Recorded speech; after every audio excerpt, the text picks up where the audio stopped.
Hello. आज मैले चाहिँ यो माछालाई कसरी म्यारिनेट गर्ने भन्ने कुरा चाहिँ ट्युटोरियल भिडियो जस्तो चाहिँ बनाउन गइरहेको छु। Hope you guys enjoy the process. Okay, let's start. सर्वप्रथम चाहिँ हामीले यो म्यारिनेट गर्नको लागि पहिला चाहिँ नुन राख्नुपर्छ। अनि त्यसपछि यो चाहिँ यो चिल्ली हो, चिल्ली फ्लेक्सहरू हो। अनि यो चाहिँ हाम्रो चाहिँ बेसार। अनि त्यसपछि यो चाहिँ जिरा पाउडर। अनि त्यसपछि यो चाहिँ बेसनको पिठो रहेको छ। सबैलाई यसरी मुछेर एउटा चाहिँ पेस्ट जस्तो तयार गर्छौँ। यसलाई चाहिँ पानी हालेर, ल थोरै पानी हाल्ने। ल आज चाहिँ मलाई सहयोग चाहिँ हाम्रो म्याडमले गर्दै हुनुहुन्छ। ल त्यसलाई अझ हल्का धेरै पानी हाल्ने, त्यसलाई गाढा पेस्ट बनाऊँ। अब यो हात जोडौँ।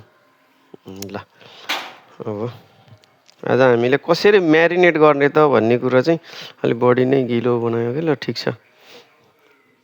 ल यो पेस्ट चाहिँ, ल यो पेस्टलाई चाहिँ हामीले यो दुई प्रकारको माछा हामीले युज गरिरहेछौँ। यो चाहिँ यो सानो माछा, अनि यो चाहिँ यो सिल्भर कार्प माछा हो। यसलाई चाहिँ फाइनली चाहिँ सफा गरेर यस्तो चाहिँ टक्क लाएर सानो सानो पिसेसहरू यत्रो चाहिँ युनिफर्म पिसमा काटेर यसलाई चाहिँ सफा गरेर चाहिँ हामीले अब मेरिनेसनको लागि चाहिँ यो पेस्टलाई चाहिँ त्यसमा लगाउन गइरहेका छौँ। लगाऊ।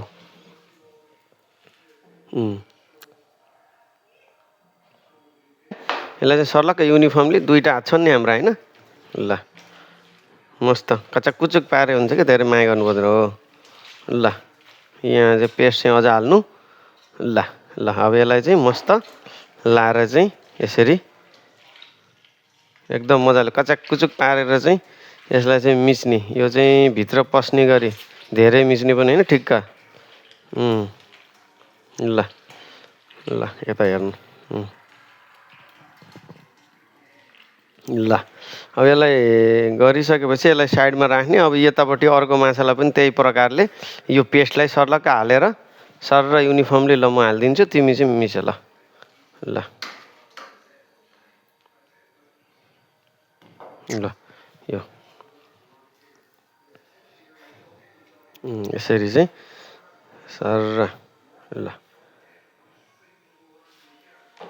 मस्त मिच्ने। आवश्यक पऱ्यो भने अन्य ल मस्त मिचौँ।